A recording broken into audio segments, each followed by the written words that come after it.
જય દ્વારકાધીશ મિત્રો। હવે આપણે દરરોજ જે 4 વાગે આપણે વાડી પર આવીએ છીએ, જે કામ કરીએ છીએ, એ આજે આપણે તમને બતાવીશું।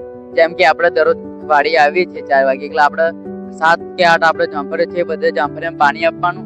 અને બીજા સરગવો જેમ કે આપણે વાડી પર જેટલા પણ આપણે વૃક્ષ આપણે ઉગાડે છે એ બધામાં પાણી આપીએ છીએ। અને આપણા વાડી પર કેટલા વૃક્ષ છે અને કયા કયા વૃક્ષ છે એ તમને આજે મેં બતાવીશ। હવે આપણે આ વાડીનું આપણે છે આ વોચ છે। હવે આપણે આ વાડીથી એક ડોલ પાણી ભરી દે।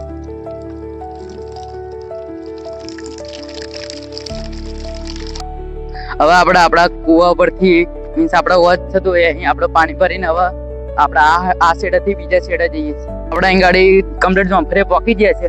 હવે એક ડોલ આપણે બધી જોમફળે એક ડોલ પાણી આપી દઈશું।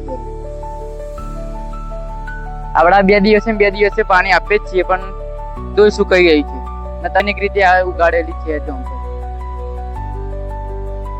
પણ આપણી જોમફળી પર જામફળ પણ આવી ગયા છે અને અડધો હજુ બીજા ફૂલો પણ આવે છે, તમે જોઈ શકો છો કે આપણા જોમફળી એની કલમ આપણે લાઈન રોપી હતી। આ આપણે હરગવા રોપ્યા આપણા વાડી પર, એ એક આપણા છેડા ઉપર રોપ્યા હતા।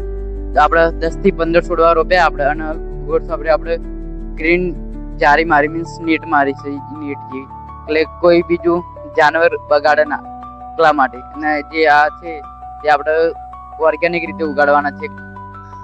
અને આપણે જે હરગવા જે 10 થી 15 છોડવા આપણે રોપ્યા તેને આપણે અડધી ડોલ મીન્સ અડધી ડોલ આપણે પાણી બધા છોડને થોડું પાણી આપીએ છીએ, દરરોજ આપીએ છીએ આ હરગવા છોડ। કેમ કે જે આ છોડ છે એ બહુ નાના છોડ છે, એટલા માટે આપણે તેને દરરોજ પાણી આપીએ છીએ।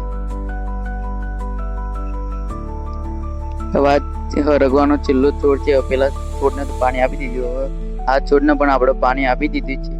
અને આપણી વાડી પર એક અનોખું ઝાડ છે, અને એનું નામ શું છે અમે તમને વૃક્ષ બતાવીએ પછી તમે એમનું નામ કોમેન્ટમાં જણાવજો।